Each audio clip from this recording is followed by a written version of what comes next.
listening to the Straight to Video podcast with Rob Lane.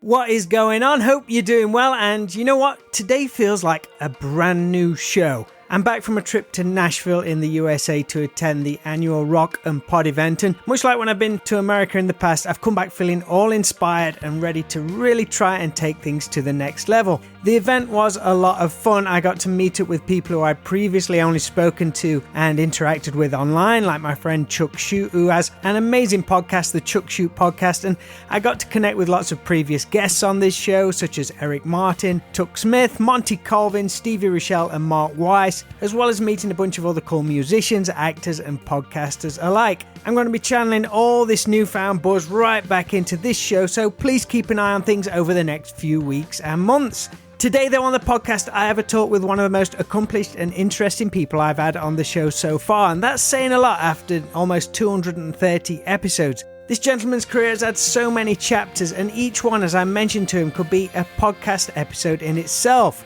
My guest today, Tarquin Gotch, is a British entertainment industry executive. Having worked in the music and film business since the late 1970s, he was an A&R executive responsible for signing the Stray Cats and The Beat, as well as working with Simple Minds, Prince and Madonna. Now, in 1985, he would be invited onto the set of one of my all-time favourite films, Weird Science. He was invited by his friend Kelly LeBrock, and there he struck up a friendship with the legendary filmmaker, the late John Hughes. Now, if you know this show, the music I've done with Straight to Video, or just the things I'm a fan of, you'll know how much the films of John Hughes have shaped who I am. So to hear Tarquin's stories was incredible. The duo's friendship would lead to Tarquin becoming music supervisor and music director on the later John Hughes films, and see him bring incredible music to the likes of Ferris Bueller's Day Off, Some Kind of Wonderful, Planes, Trains and Automobiles, She's Having a Baby and Uncle Buck. Following this, he would later become executive producer of Home Alone. Today, Tarquin currently works with Brian Johnson of AC/DC, as well as Stuart Copeland and Andy Summers of The Police, and he works on the Rock and Tears podcast with Gary Kemp and Guy Pratt. For me, though, to be able to chat to someone so closely connected to John Hughes, whose films have been such a huge influence, was an absolute thrill, and I hope you enjoy listening.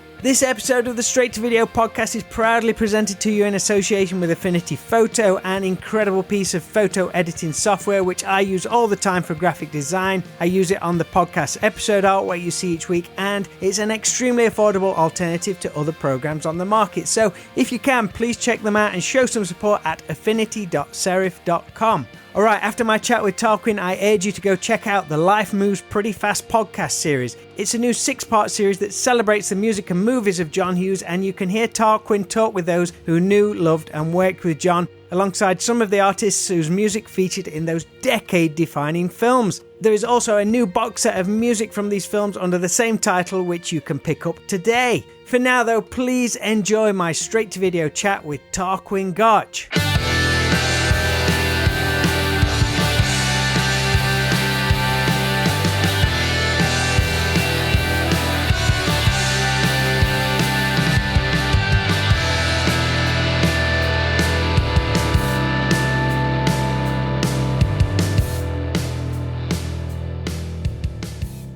Morning. Good morning, sir. How are you? Well, I just did another Zoom and I looked at the camera and I went, fuck, you look a state. You haven't shaved. You just look like you've fallen out of bed. This is terrible.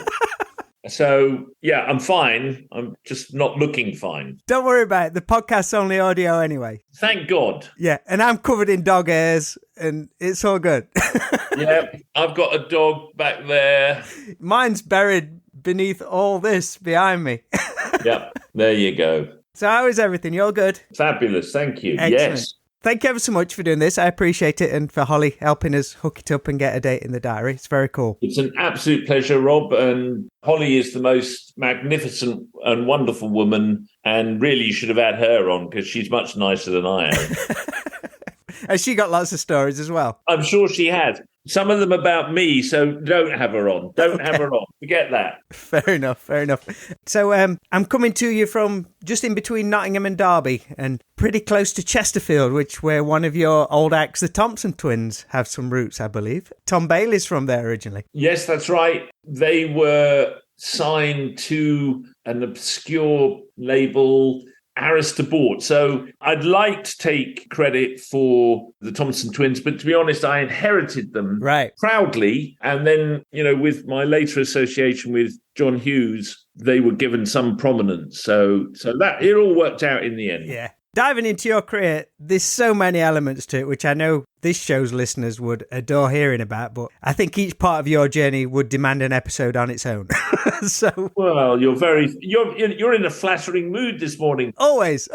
So I think it's appropriate we chat about your time working with John Hughes, with the release of the Life Moves Pretty Fast box set and the accompanying podcast, which I love listening to. Movie soundtracks, and for the most part, like John's films, they were the foundation for not just this podcast, but the whole straight-to-video thing I do. I've re-recorded my own cover versions of movie soundtrack songs and quite a few songs or artists you've been involved with. I did, obviously, Simple Minds, Don't You Forget About Me. I've done March Violet's Miss Amanda Jones. Ooh. Psychedelic Fair's Pretty in Pink. So it's been a constant inspiration. I'm hoping to do a cover of I Go Crazy by Flesh for Lulu at some point. Well, I must say Amanda Jones by March Violets and I Go Crazy by Flesh for Lulu are two of the sort of great tracks that I'm very proud to have gotten into a John Hughes movie. Sadly, the movies didn't perform quite as well as Pretty in Pink or Breakfast Club, so they didn't get that kick in their careers that one had hoped for, but I still love them. It just works so well, I Go Crazy does, just as a music video as well, and it's a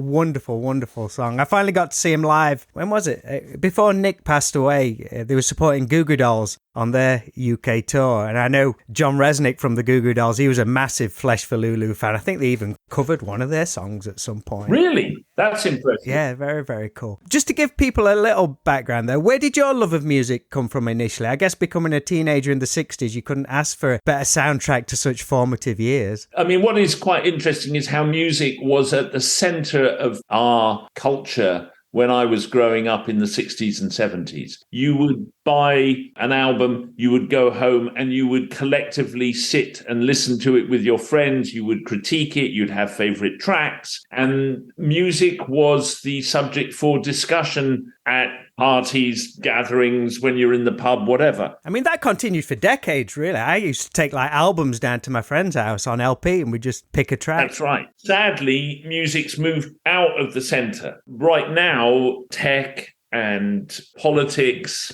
have moved into the centre.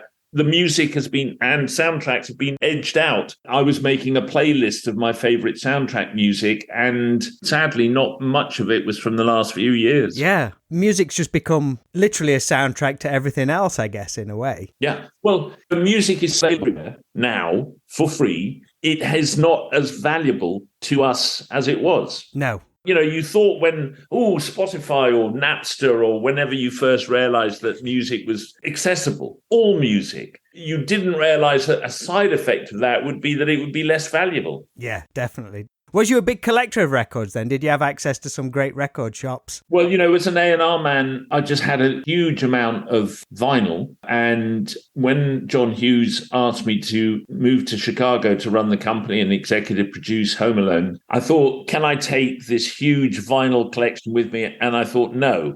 And I gave it to Sam Harley, who was the bass player in one of the first acts I ever worked for called Alfalfa. He got hundreds of vinyl albums and really good stuff, obscure stuff, bootlegs of Little Feat. And Rob, I don't know if there's things in your life that you regret, marriages, moving to the wrong place, because he kept selling it. Oh, and you never forget these albums and you're like, why did I give that away? Do you ever try and do that normal thing where I've done it so many times with certain things, whether even going back as being toys and all this kind of thing, you start buying them back after a few years. Did you ever do that? Down that road lies penury. Yeah.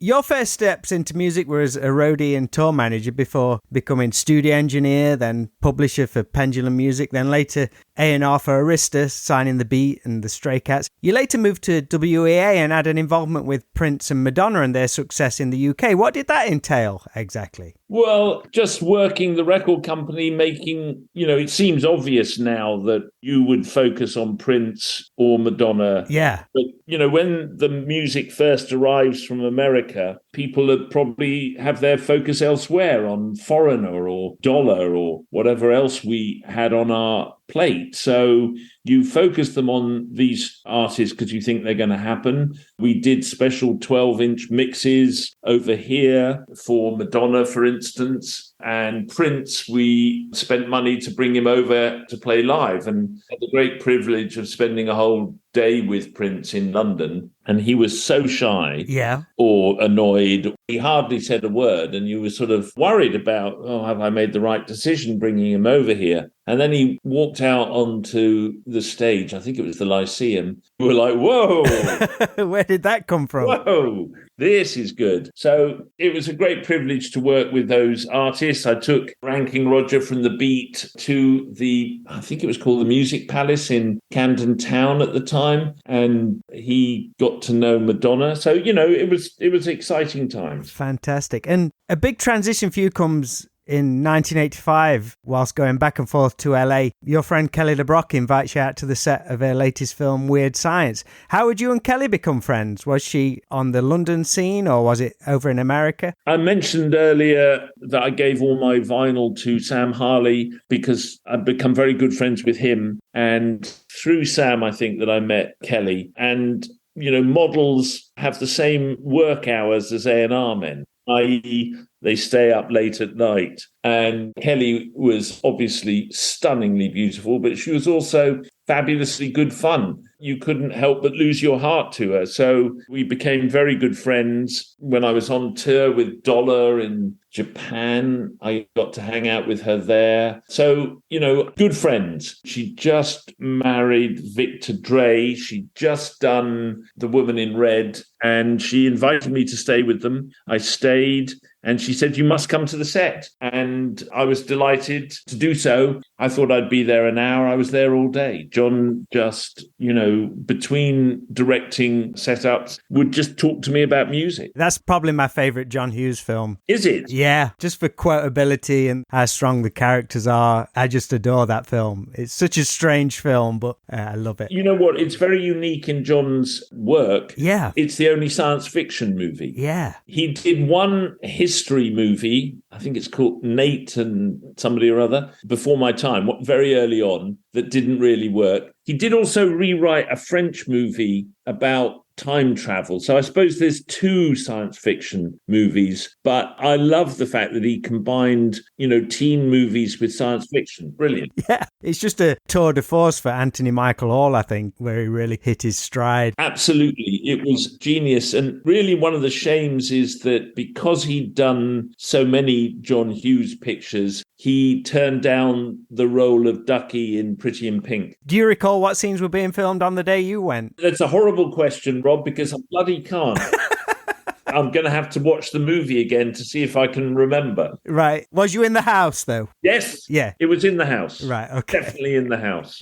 And was she looking gorgeous? Yes, she was. Yes. Brilliant. Was Robert Downey Jr. on set that day? Do you know what? I think he was, but it is so long ago. I mean, we're talking 40 years that sadly, you only remember the key moments. And the key moment was John, really. Exactly. Because you turn up at set, you're just a friend of an actress, you stand at the back, out of the way, being polite, and you get summoned to stand right next to John. That's what I was going to ask, though, because, I mean, the two of you must have immediately hit it off, what with your background in UK music and John being such, you've described as like an Anglophile and a huge fan of British bands. I would have been like sat at the back, maybe said hello, then just stayed out of the way. Well, that's what I was doing, but I got summoned to stand right next to him. And, for a boy from London who had loved cinema, loved music, standing next to John Hughes, directing one of your oldest friends, I just thought I'd died and gone to heaven. And then to find that he has this sort of encyclopedic knowledge of music, but wants you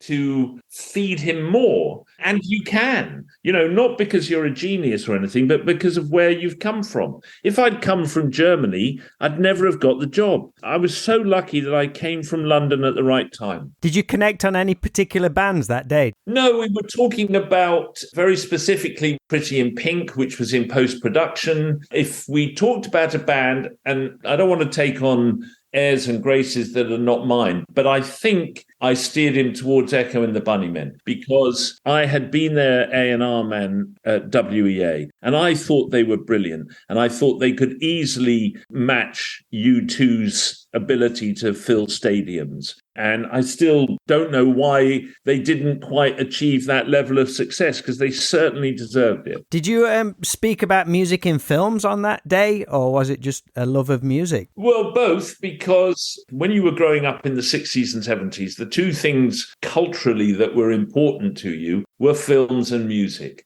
The music newspapers, the face, those were the things that were at the center of our culture. And John, wanted to know about all of them. You came away from that day knowing your life was about to change. You knew instinctively. How long after that meeting was it before John asked you to work with him? Did you stay in touch for a while? Or? Yes. Within a few days, a lawyer had called and said, would you be interested in working for John Hughes full time? Wow. And you go, whoa. You need to ask. Yeah. And they said, and we'll get you a visa for America. You're like, whoa. Right. It's just extraordinary. And when I first met Kelly, of course I fancied her, and I thought, I'd love to be your boyfriend, but just wasn't good enough, handsome enough, or rich enough, or young enough, or whatever. But I thought, you know what? Through somebody like you, who is so beautiful and so much fun, you will open doors to worlds. And I was right. Yeah, that's exactly what she did. Awesome. How familiar was you with John's earlier work? He'd already done 16 Candles and, of course, The Breakfast Club, which featured Simple Minds, who you'd worked with in the past. Had you actually seen the film? I had. I'd gone to see The Breakfast Club because I'd been A&R man at Arista before they went to Virgin. Right. Mainly because I didn't get on very well with them. It's a funny story, really. I went up to Rockfield to humbly suggest that I couldn't understand what they were singing and their vocals needed to be higher in the mix. Right. This did not go down well with the lads from Scotland. And I came down in the morning and they trashed my car. They emptied everything from the kitchen, or somebody had emptied everything from the kitchen into my car. And the car was a write-off because it just stank to high heaven. What sort of car was it? It was my first sort of executive car. I'm going to say it was like a fancy Ford Cortina at the time, Nothing spectacular, but I was very proud of it. They didn't take to the constructive criticism then? They didn't like the criticism at all, and they asked to leave the label, and we negotiated them moving to Virgin, and we kept an override, which proved very profitable for Arista. We didn't have to do any of the work. So I think everybody won, really. And I felt vindicated by what Keith Forsey managed to do with Don't You Forget About Me, which was to get them to sing clearly and to put the vocal high in the mix and to spotlight Jim Kerr's brilliant singing. I wasn't being rude or nasty about what they were doing. I thought they were a very exciting band, but I just felt you need to hear vocals. Was the first film you worked on with John, was it Ferris Bueller's Day Off? Yes, that's the first one I got a credit on, absolutely. I mean, I was around for Post, as I said, on Pretty in Pink, and for Weird Science, but the first one that I got a credit on was Ferris. Wasn't the first cut of that film like 3.5 hours long? John's style of filming was to write a very tight script, shoot a very loose film, and edit a very tight final movie. Right. What made him a great director, in my humble opinion, was his ability to play with actors during filming. When he hired me to executive produce Home Alone, his instruction was very simple. Make sure they shoot the script, but don't get in the way. Let Chris Columbus, who is a brilliant director and a lovely man, let him do whatever he wants, but just make sure they've shot the script and then they can ad-lib, then they can play. Because that's what he did. He'd shoot the script and then riff on it, give himself multiple choices in the editing room. Yeah, I mean, that's a great way to level the playing field in a way. Do what I had in mind so I can see if that works, but then bring your ideas to the table and just throw some other things in the mix. It kind of levels the playing field and lets people know that they can have a say if they've got a really good idea. Well, they feel very valued. John Candy and Steve Martin brought brilliant things to Planes, Trains and Automobiles. Yeah, it's wonderful. How would you approach your role as musical supervisor? supervisor, would you go to your already existing catalogue of artists who you think the music would fit, or was you still actively looking for new bands? Both. I mean, John would send first the script, then conversations, very long conversations at all sorts of odd hours because of the time difference, in which he would give you the parameters of what he was looking for. This scene is happy, this scene is sad, this one is up-tempo. And he would give you the parameters, and then I would go away and look at anything. And you must remember that in those days, music was not easily accessible. No. There was no internet. You couldn't just click on Spotify. And so my ability to access instrumental mixes, demos, unreleased tracks was what made me valuable to John. Yeah, that must have been a whole new outlet for him, especially like you say, like the instrumental stuff. I mean, things like the Dream Academy tracks featured in Ferris Bueller and later Planes, Trains and Automobiles. It's perfect. Correct. Well done, Rob. You've brought up exactly the right track, because that is, a real illustration of what I'm talking about. The fact that I could ask Nick Laird-Close from the Dream Academy to bring instrumental versions to the studio secured him those slots in the movie. Yeah. Their stuff is so well suited to that. It's no surprise to me that he's gone on to be a film composer. And I think his soundtrack for Nick Broomfield's film Marianne is absolutely fabulous. John's output of films was pretty ruthless. He was immediately on to the next project or had several on the go at one time. After Ferris Bueller in 1987, he made Planes, Trains and Automobiles and also Some Kind of Wonderful, which seems nuts to me time-wise because Some Kind of Wonderful, it's often viewed as a similar film to Pretty in Pink, but in my head, there's quite a few years between them, but it's only the following year. Yeah. The time frame is just crazy, how fast he was putting stuff out. It's extraordinary, the pace. And it was after we'd shot She's Having a Baby, Planes, Trains and Automobiles, and Some Kind of Wonderful. I was toast, and I went to Mexico. I remember going to Mexico. It was about $10 a night. I remember calculating that if I divided the money I had in the bank by $10, I could stay there for the rest of my life and never go back. You was ready for a break. You were so burnt out. I needed a break. How much time would you actually spend on set as musical supervisor? Was you still spending a lot of time in the UK? Yes, I was going backwards and forwards. John would just say, oh, come on out, do this or do that. It was a huge privilege working with him. And you sort of didn't get it at the time because you were under so much pressure and it was very hard work and it was your work. It's only looking back that I realize just how generous and what a gift it was. Not only inviting me into that Hollywood world and getting me a visa and bringing me to the set, etc., but putting my bands in his movies. I mean, damn, that was fine. Was Planes, Trains and Automobiles the first time you got to meet John Candy? Because the two of you also struck up a really good relationship. We did, yes. I think it was, indeed. And I don't have my list of the movies, but I want to say it was Uncle Buck that I really became good friends with him because that shot in Chicago. Planes, Trains and Automobiles was moving around the country. And I did go to New York. I did go to Buffalo. I did go to the scenes we shot on the highway in California, which we had to spray snow, white foam, all over California because we'd run out of snow. There was no snow that year. But on Uncle Buck, I really got to hang out with him. I was living in Chicago at the time and got to hang out with him. And he was just a lovely man, very loyal, very kind, and tremendously good fun. What was the story where he got busted by someone mentioning him on radio? Well, I'd been out all night with him in a blues club. We had a day of filming and he said, oh, let's go get a drink. And we went to a bar in downtown Chicago and one thing led to another. And we were there all night. We stagger out at dawn and we realize we've got to be on set in a couple of hours. So John Candy goes back to his flat to tart himself up and get to set. I do the same. Meanwhile, John Hughes is getting up early to go to set. He's in the limo being driven to set, listening to the radio, and somebody comes on and says, you'll never guess where I've been. And the DJ says, well, of course we can't guess. Where have you been? And he says, I've been in a blues bar all night with John Candy. He just left. How was the atmosphere on set? So when John Candy arrived, John was fuming and felt it had been disrespectful and foolish and sent John Candy home. I mean, treated him like a naughty schoolboy. And it was a lost day of filming. There was financial implications. And there's two things I'd like to say about that. One is that the character that John Candy was playing in that film was that guy, was a guy that would overdo it. That's what Uncle Buck's persona was. So, in his defense, I don't think he was out of character. It was method.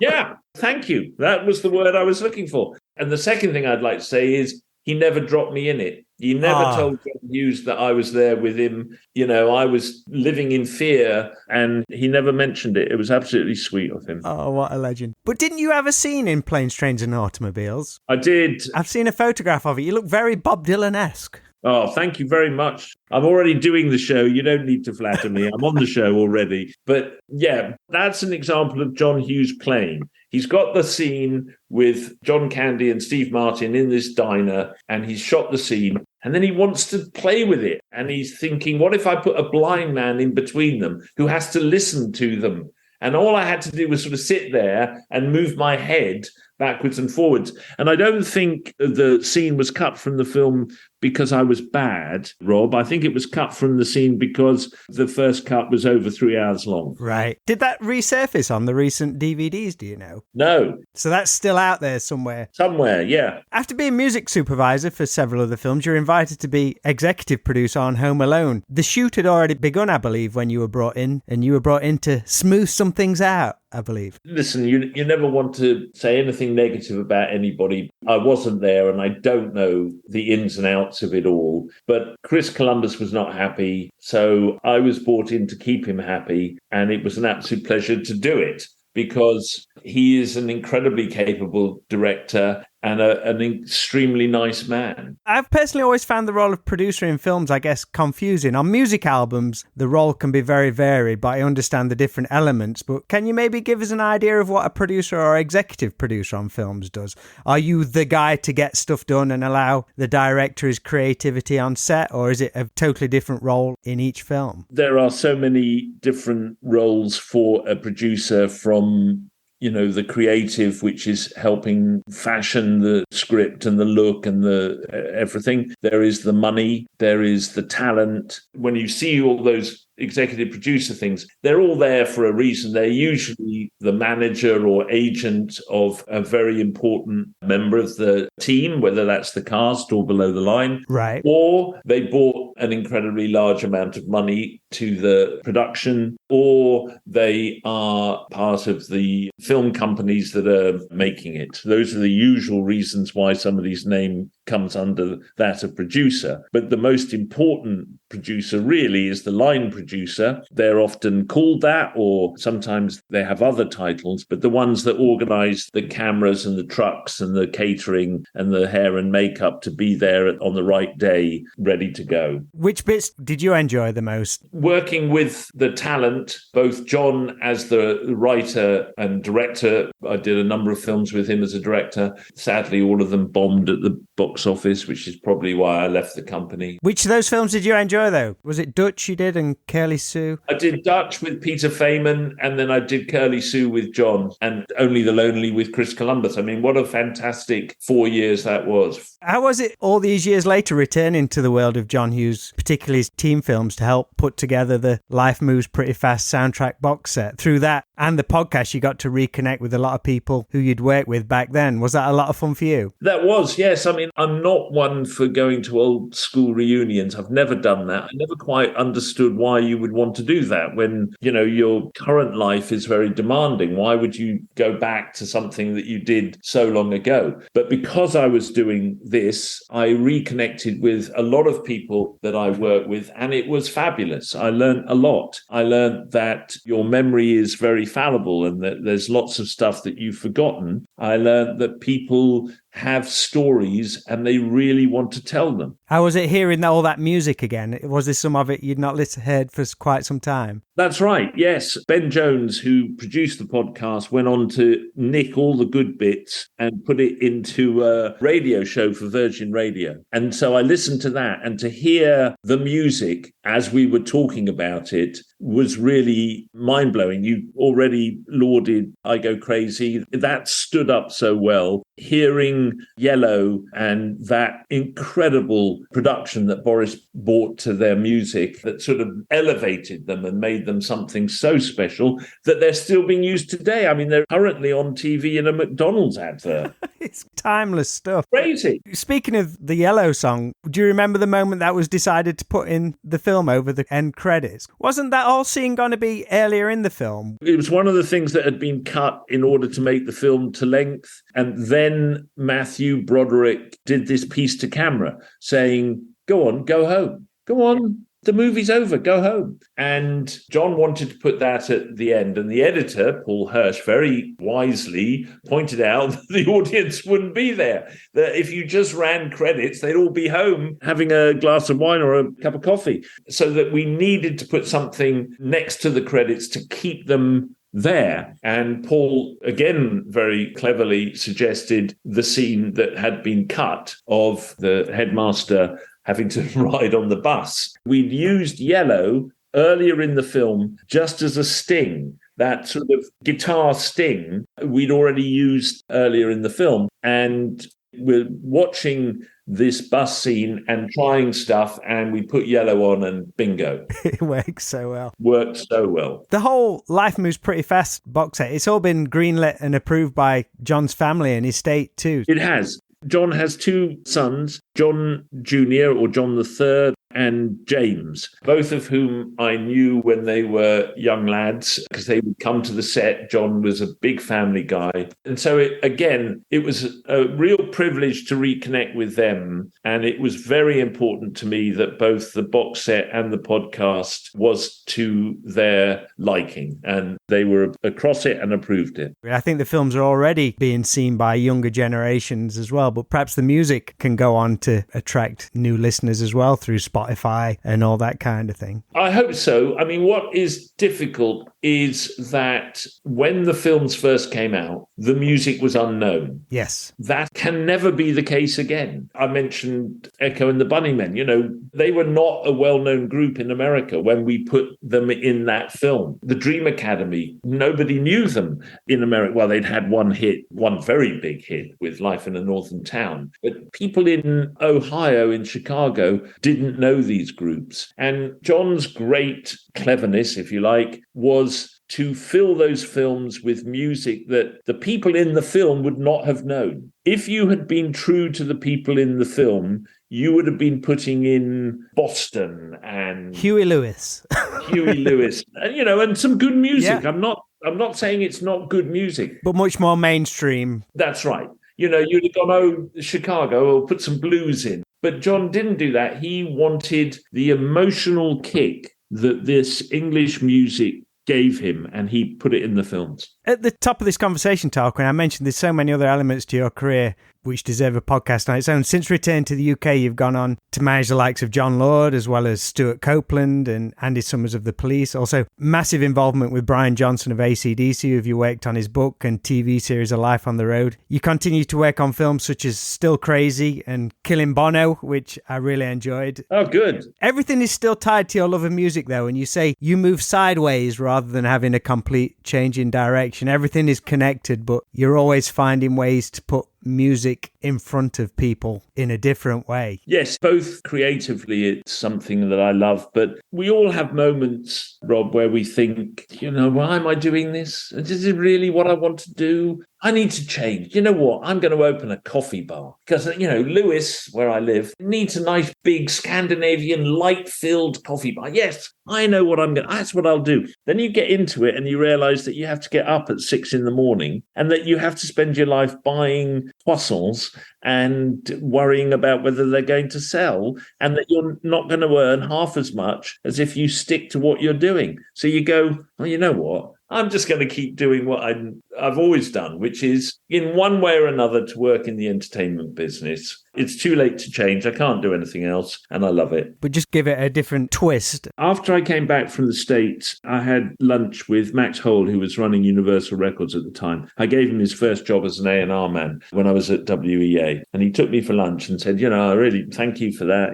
I wouldn't be running Universal in England. But he said, you have done all these different things. You've gone to the States, you've produced movies, He said, every Monday I've had to be in that marketing meeting where we look at the charts. And that's kind of a choice you make. You can stick at one thing and climb your way up the pyramid and get paid more and more, or you can move around like a bumblebee from flower to flower, and you have a rich cultural life, a rich life, but you're not rich financially necessarily. Someone described that to me one time. The riches of the poor, being able to just bounce from one thing and just change to the next one and just go off on a whim somewhere. I thought that was a lovely description. The riches of the poor. I concur, absolutely. What's next for you? What are you working on at the moment? What can we look forward to? Well, very proud that Brian's book came out. Love to see that made into a podcast or a documentary or a film. Lining up television for Andy Summers on the subject of guitars in some way. He's got a book that I want to get out called The Trouble with Guitars. So, yes, all sorts of things. Stuart has got a new album coming called Police Deranged, where he's taken the Police hits and arranged them for orchestra and 3 lovely girl singers. He's here in London at the Coliseum in April, and he's opening an exhibition of his photos at Leica Galleries in London. And Brian, I hope, will be here filming a new episode of a TV show for Sky Arts, similar to A Life on the Road, but with Mark Knopfler as his partner in crime. The calendar's already full then. It's hectic, yes. And that's, before Rock on Tours, which we're very excited about because it's going from strength to strength. And I hope that they will be playing live in April. Oh, my God, April's getting a bit full. Never complain. As long as things are happening, it's all good. It's all good. That's right. That's right. Well, Tarquin, I want to thank you for your time. Thank you for keeping the films of John Hughes and the music of his films still out there for people to enjoy. Rob, it's been an absolute pleasure, and thank you for your enthusiasm for all these films and the music. It's, people like you keep it alive, not people like me, people like you. So thank you.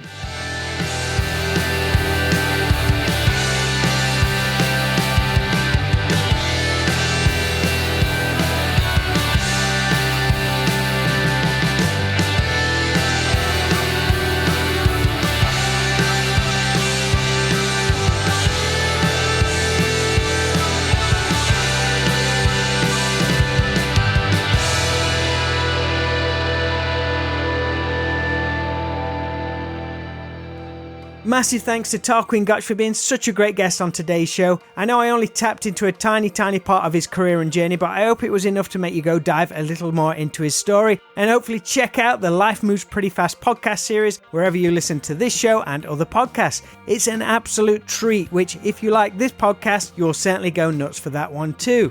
For this show, it's back to business as normal with a bunch of fun guests lined up and some great things planned at our 80s video shop in Alverton, Derbyshire. If you haven't visited yet, we'd love to have you along to share some nostalgic 80s memories, as well as checking out our authentic 80s video shop which we've created, which lots of people have already enjoyed. Hit us up at 80s Video Shop on social media or over at www.80svideoshop.co.uk. That is all for this episode. I really hope you enjoyed this one, and I look forward to speaking to you all again real soon.